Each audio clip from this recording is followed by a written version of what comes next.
Olá, muito boa noite. Você já está assistindo o Consumidor em Pauta, um programa de utilidade pública da TVE que vai ao ar diariamente de segunda a sexta-feira. Logo em seguida, agora, hoje é quarta, né? Passa quinta, passa sexta, fim de semana, segunda-feira nós começamos a falar desde as 18h45. O programa não vai começar mais às 6h30, vai começar às 6h45. Só que vai terminar só às 7h30. Então nós teremos 45 minutos de Consumidor em Pauta para que vocês possam fazer todas as perguntas que vocês quiserem, porque esse programa aqui é feito de perguntas. E hoje nós temos um prazer muito grande de falar em direito imobiliário e eu já vou dizer para vocês quem é o advogado que está conosco aqui hoje e que vai responder as perguntas de vocês. Mas eu vou dar os endereços para que vocês possam mandar as perguntas. Primeiro pelo e-mail consumidorempauta@tve.com.br, que é o e-mail do programa. Pode também ligar para o 3230 1530, que é o telefone fixo aqui do programa, telefone fixo aqui da TVE. Ou então pode mandar um WhatsApp curto, né? Não precisa ser muito longo. O WhatsApp para o prefixo 51 e 985-946-773. 985-946-773. Estava estranhando aqui alguma coisa que eu não enxergava direito. É a falta dos óculos, né? Mas é que o cara é velho e se acha guri, então é isso que acontece, né? Mas, não, então eu estava dizendo para vocês que o 985-946-773 é o telefone para vocês mandarem os WhatsApps de vocês aí, perguntando sobre qualquer um desses assuntos. Se quiserem perguntar hoje sobre direito imobiliário, nós atenderemos com prazer enorme. Mas se quiserem perguntar também sobre direito de família, que é amanhã, direito previdenciário, que é sexta-feira, podem perguntar também. Tá bom? Então está. Esse programa é repetido às 7 horas da manhã. Se você não pôde assistir todo o programa hoje, amanhã às 7 horas, liga a televisão, tem que acordar cedo. Liga a televisão e vai assistir o Consumidor em Pauta. Pode também assistir ao vivo pela internet, colocando o endereço www.tve.com.br, aliás, .com, nem tem o BR, e clicar ali onde diz TVE ao vivo. Aí você vai assistir o programa ao vivo. Hoje nós vamos falar, como eu disse no começo do programa, de direito imobiliário. Eu tenho o prazer de receber aqui mais uma vez no programa o doutor Daniel Scalona. Boa noite, doutor Daniel, tudo bem? Boa noite, Machado, boa noite, telespectadores. Prazer imenso estar aqui participando mais uma vez do teu programa. Eu queria fazer uma pergunta, antes de começar nas perguntas propriamente ditas que nós recebemos para o programa. Queria lhe fazer uma pergunta, é uma curiosidade minha, eu tenho a mania de ler tudo que é jornal, acompanhar todos os sites, todas as coisas. A questão dos imóveis, eles baixaram um pouco de preço, houve uma hora em que ninguém comprava, agora estão comprando mais. O senhor que trabalha na área, doutor, pode esclarecer isso para a gente aqui? Claro que sim. Machado, na verdade, tudo é lei de oferta e procura, é lei de mercado. Quanto maior a oferta, né, naturalmente a tendência, e menor a procura, naturalmente a tendência é que os preços baixem, né? Agora, nós vivemos, de fato, um momento muito delicado nos últimos 3 anos, diria assim, porque realmente a economia como um todo entrou em recessão, então o mercado imobiliário não está fora desse cenário. Então é normal que tenha acontecido essa redução nos negócios no setor em função da recessão. Há, sim, um temor das pessoas em compromissar e, via de regra, os contratos de imóveis são contratos de longo prazo, então as pessoas assumem um compromisso, muitas vezes, a boa parte da sua vida, não é? Então, havendo o temor de se comprometer por longo prazo, as pessoas se retraem, não contratam, e aí uma coisa puxa a outra, né? Agora, está quase que normalizando, está melhor? Eu diria que existe hoje já um otimismo maior, tanto por parte dos incorporadores como por parte do público. Tem alguns lançamentos com boa venda, bom resultado no lançamento, não é? E também um movimento forte das incorporadoras no sentido de lançar novos empreendimentos. Isso é muito positivo para o mercado. Tá bom, que bom. Boas notícias, então. Eu acho que a gente tem que realmente, como esse programa aqui é um programa de utilidade pública, a gente tem que aproveitar, e eu fico aqui explorando os advogados que vêm aqui no programa para saber coisas, né? A Caixa Econômica, por exemplo, está financiando, tem financiamentos mais baratos, essas coisas todas ajudam. Com certeza, com certeza.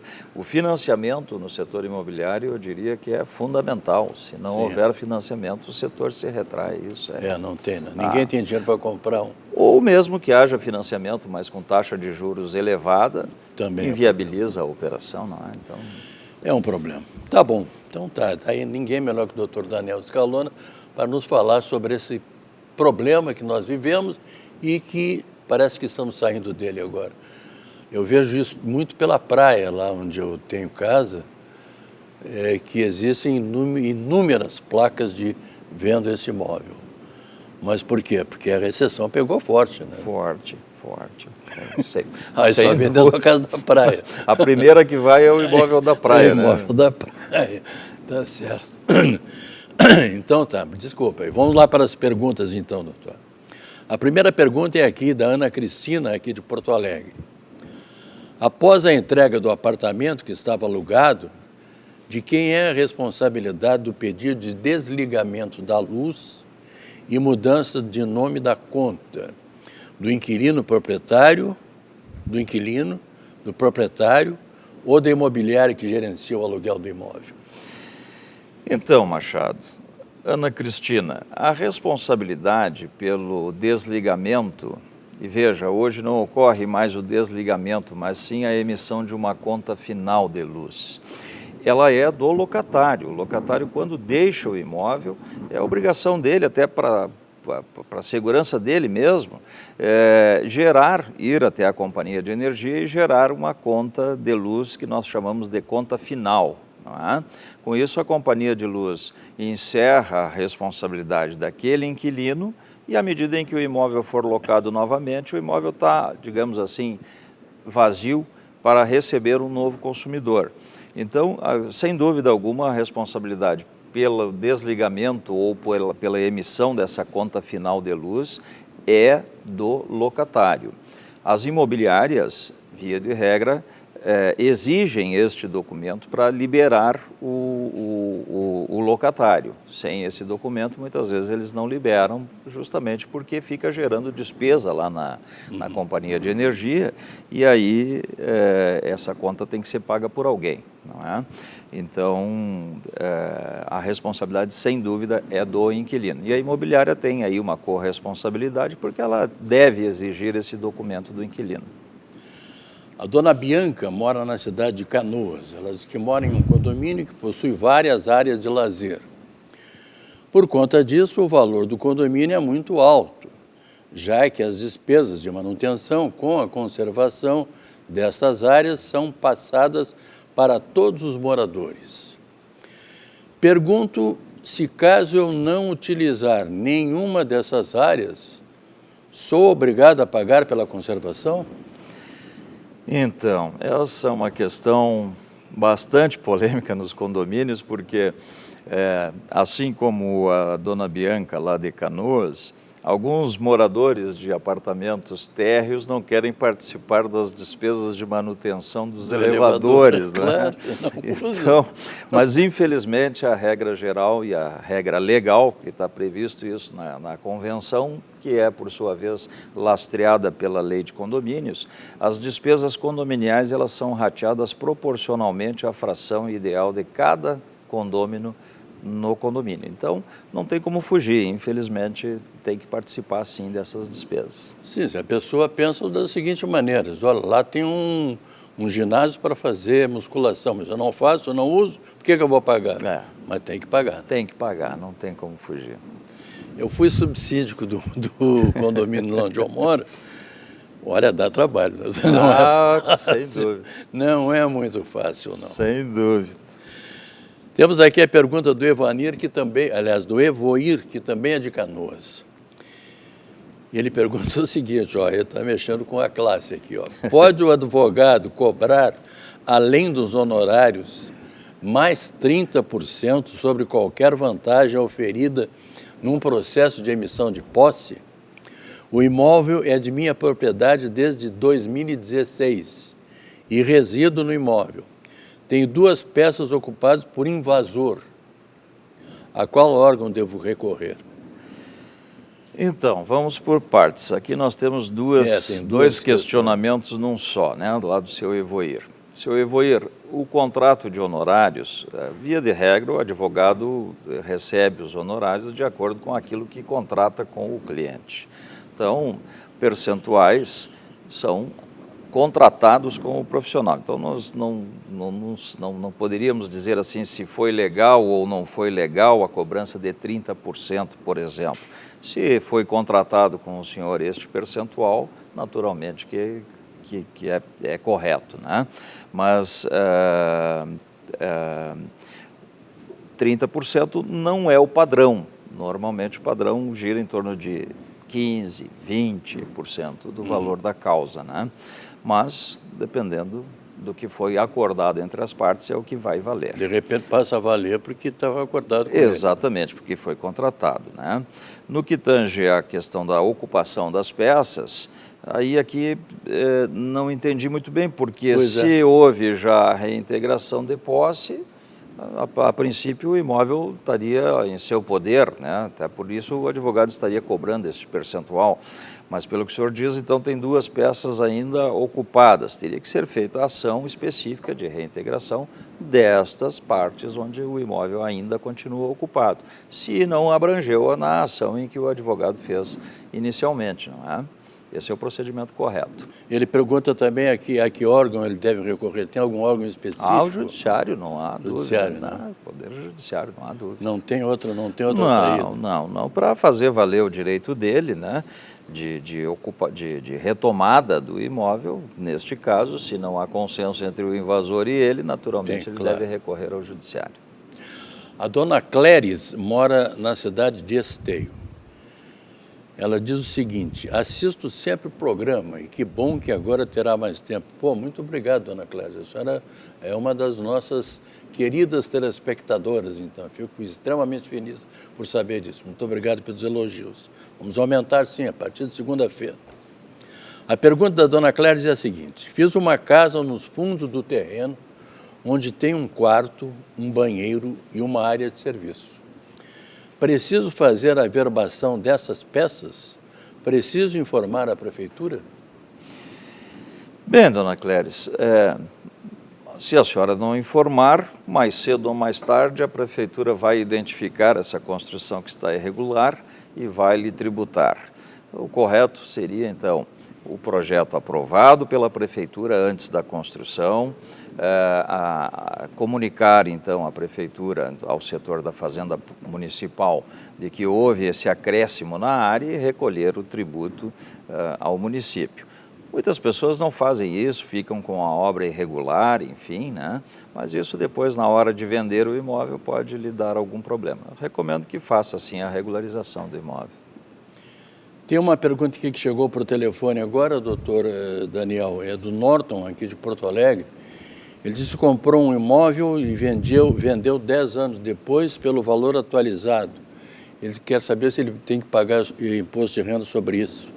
Essa é uma pergunta para o contador, né? Contador. Mas, enfim, tem sim o ganho de capital, que seria entre o valor da aquisição e o valor da venda, de 15% seria o ganho de capital. Mas existe aí a depreciação, por isso a necessidade do contador para fazer esse cálculo corretamente, porque teria a depreciação, a desvalorização do imóvel e, consequentemente, a redução nesse ganho de capital. Aqui tem uma outra pergunta também, eu vou aproveitar que o senhor hoje está de boa paz aqui, está dando risada com a gente aqui, vou lhe fazer uma outra pergunta por telefone aqui. É do Lázaro Neumann. Ele mora na cidade de Viamão. Mora em um imóvel que foi invadido pela minha sogra há 30 anos. Desde então, a família mora nesse imóvel. Na Caixa Federal, consta que foi quitado por uma pessoa desconhecida. Há possibilidade de uso capião? Veja, ao que consta, ele já está há quanto tempo? 30 anos. 30 anos sobre o imóvel. Sim, pode tentar ação de uso capião, em que pese, ao que conste aí, tem um proprietário, né, que vai se opor a essa ação naturalmente. O senhor Adriano Garcia mora aqui em Porto Alegre. Tem um inquilino em minha sala comercial, contrato de locação, através de imobiliária, e o inquilino não paga há 60 dias. A partir de quando posso executar a cobrança e exigir a devolução do imóvel? Então, Machado, a partir de 60 dias ele já pode sim ingressar com a ação de despejo cumulada com a ação de cobrança, né, para receber esses aluguéis aí não pagos, né? Ele já pode ingressar sim a partir de 60 dias. O Judiciário tem questionado, em que pese não exista na legislação um prazo específico para isso, mas o Judiciário tem entendido que 60 dias é um prazo razoável para se promover a ação de despejo, né? Então, sim, até porque vai aumentando, né? Exatamente. O bolo vai aumentando cada vez mais. Até a citação do devedor, até que ele responda à ação, enfim. Aí já são 3 meses de aluguel. Lá se vão, né? Então, assim, claro que também não vai promover a ação de despejo com 30 dias, né? Claro, venceu um aluguel, não chegou a vencer o segundo, o sujeito está lá, muitas vezes perdeu o emprego, sabe-se Deus qual é a situação do locatário, né?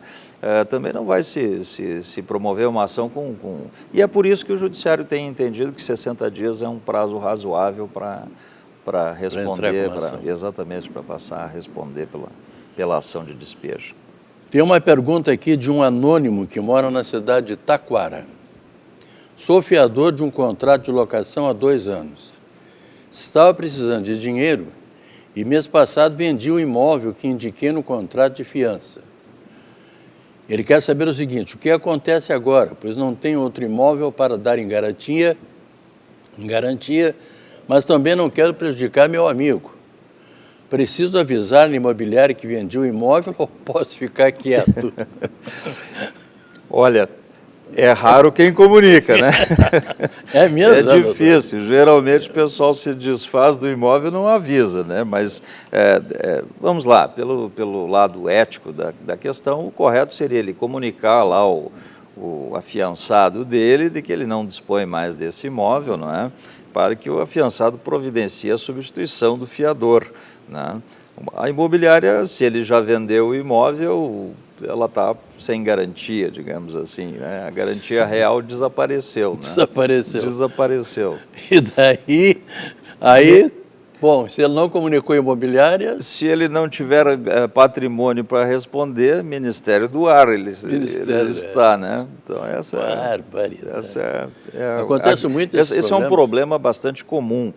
As pessoas prestam fiança e quando veem que a situação do locatário não é muito saudável, acabam se desfazendo do patrimônio como precaução. Não é? Mas não é correto, né? É evidente que isso não é certo, né? Então, correto seria ele comunicar então à imobiliária que não possui mais o imóvel que garantia aquela locação, enfim, né? Para que a imobiliária exija também do amigo dele lá um novo fiador. Esse é o procedimento que se espera, né? É mais seguro fazer seguro-fiança? Olha, mais garantido. O seguro-fiança, ele tem uma boa aceitação, porque hoje realmente ninguém mais quer prestar fiança, não é, Machado? Ninguém. É difícil hoje difícil. A gente conseguir, quanto mais alto o valor do aluguel, mais difícil fica por questões de renda e uma série de outras coisas. Então, o seguro-fiança ele se apresenta como uma boa alternativa. Porém, ele é uma alternativa cara, porque o seguro-fiança gira aí em torno de 120%, 150% do valor de um aluguel. Então, acaba sendo um 13º aluguel, porque uma vez por ano o locatário é obrigado a renovar isso, não é? E aí acaba encarecendo isso também para o inquilino. Claro. Não é? Mas é uma alternativa, sem dúvida, ao fiador. E ele é mais garantido também? Sim, porque a seguradora garante, né? Faz uma análise prévia do cadastro e garante, né? Tem uma pergunta aqui que nos chegou por telefone, doutor Daniel, é do Valdemar, ele mora na Vendinha. Ele diz o seguinte, tem 2 hectares de chácaras em condomínio. Ele quer saber se tem algum problema para ele ter esses 2 hectares de chácara em condomínio. Não, problema algum. Quando ele se refere a condomínio, eu imagino que seja em divisão com outros proprietários. Claro. Né? Imagino que seja isso. Não vejo problema, claro que não é o imóvel ideal. O ideal é que ele tenha uma matrícula independente, enfim, né, no seu próprio nome. Assim ele tem uma escritura, mas ele tem uma escritura de fração ideal, o que não é muito comum as pessoas comprarem, né? Pergunta da dona Fabiana Nunes, que mora aqui em Porto Alegre.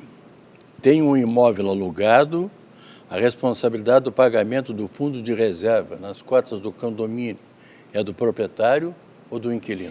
Excelente pergunta da dona Fabiana.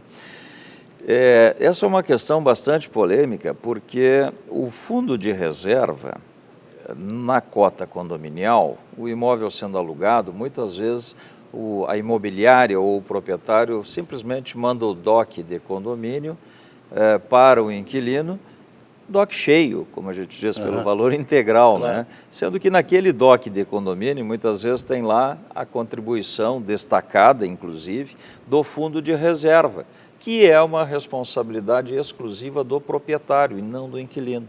Então, essa é uma pergunta interessante justamente por isso, porque é uma despesa que compõe o condomínio, mas que não é, em hipótese alguma, de responsabilidade do inquilino.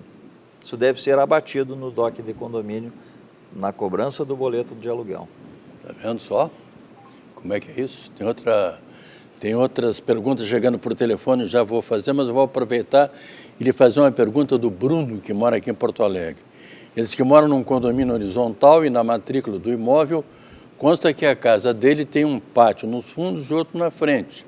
Tudo registrado na matrícula como sendo área privativa. Recentemente ele plantou 2 árvores no pátio da frente e daí foi notificado pelo síndico de que deveria retirá-las. Achei a determinação equivocada, já que o pátio é minha propriedade e não é a área comum. O síndico disse que a proibição está na convenção. Ele quer saber, doutor Daniel, se ele vai ter que tirar as árvores que ele plantou lá. Então, mesmo sendo uma área privativa dele, esta frente e esse fundos do terreno, veja bem, se a convenção do condomínio prever a vedação de plantio nestas áreas, a convenção ela é soberana sobre essas questões da propriedade privada, da área privada dele, né?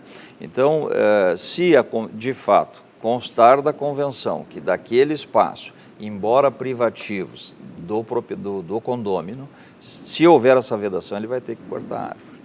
Vai ter que cortar. Vai ter que cortar.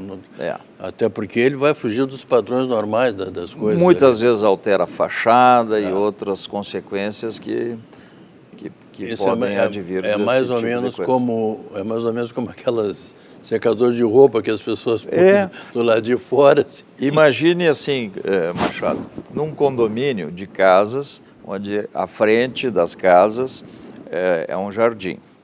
Naturalmente, a área privativa daquele proprietário, né? Se a convenção não estabelecer nada, daqui a pouco o sujeito vai lá, não, eu gosto de bananeira, vou plantar uma bananeira. O outro gosta de um ficus, planta um ficus. Aquele ficus daqui a um pouco está imenso, não é? Então altera completamente a fachada do condomínio. Então esse tipo de coisa é previsto, para isso a convenção é soberana, para vedar esse tipo de situação. Então, deixa eu lhe fazer mais uma pergunta telefônica aqui, doutor Daniel, da dona Maria, que ela mora em Ipanema. Ela quer saber o seguinte, de quem é a obrigação de consertar junker e vazamento de gás do inquilino ou do proprietário? Quando foi alugado, não tinha nenhum problema. Muito boa pergunta. Veja, a obrigação do locador é entregar o imóvel em condições de uso. essa é a obrigação do proprietário. Então, ele entrega um imóvel com o equipamento de aquecimento lá em perfeito funcionamento. Aquilo vai sofrendo um desgaste natural pelo uso, daqui a um pouco precisa uma manutenção, não é assim? Claro. Então, é natural que o inquilino faça essa manutenção, isso é de regra. Agora, veja, um vazamento de gás. Bom, esse vazamento pode ocorrer dentro da estrutura do imóvel, aí não é naturalmente de responsabilidade dela, não é? Mas a manutenção do equipamento, do aquecedor, esse é dela. O Juncker ela vai arrumar, agora o escapamento de gás é dentro da parede lá, que é uma coisa que pode ser já de antes até mesmo da locação, aí claro que não, né? Sim, só foi comunica isso para o proprietário. Quantos minutos nós temos ainda de programa? Para poder fazer, então eu vou fazer mais uma pergunta aqui para o doutor Daniel. O Walter de Canoas diz que em janeiro desse ano meu amigo perdeu o emprego e para piorar a situação acabou se divorciando. Sabendo da situação me compadeci e emprestei uma casa para ele morar. Na semana passada ele conseguiu um novo emprego e disse que desocuparia a casa, mas me entregou as chaves e uma nota fiscal pedindo ressarcimento do valor que gastou pintando um muro. Tem que pagar esse serviço? O Walter, né? O Walter. Bom, aparentemente o que o Walter tem aqui é um comodato, ou seja, ele emprestou o imóvel, né, para o amigo morar. No comodato, Walter, não há responsabilidade sua em pagar essa despesa. Tá? Até essa questão é muito bem esclarecida lá no artigo 579, 585 do Código Civil, que veda esse tipo de cobrança. Então, fique tranquilo, essa despesa não é sua não, é do seu amigo. Essa é do seu amigo, não tem que pagar nada. O seu amigo dele também recebeu a casa de prestação. Eu não queria dizer cara de pau, mas o doutor Daniel disse. Mas realmente, o cara recebe um imóvel emprestado, pinta um muro que estava feio e depois vai cobrar do dono, do amigo dele. Complicado isso, né? Para ver como a ingratidão é presente aí no dia a dia, né? Doutor Daniel Scaloni, tive um prazer muito grande de conversar com o senhor e eu espero já no próximo programa, que não vai ser nessa quarta, vai ser na outra, o senhor esteja aqui conosco já num tempo maior, 45 minutos. Será um prazer imenso, né? E vamos poder conversar mais. O programa merecia já um espaço maior, não é? Um espaço maior, que bom. E a gente vai, assim, alegrando também os nossos telespectadores, porque normalmente chegam problemas aqui para a gente, e os advogados ajudam a fazer as coisas mais leves. Com certeza. Muito obrigado, doutor Daniel. Função social aí. Muito obrigado. Lembrando a vocês que nesta quinta-feira eu estarei de volta aqui. 6h30 da tarde eu vou conversar com a doutora Solange Guinteiro sobre direito de família. A todos vocês, muito obrigado, muito boa noite e até lá.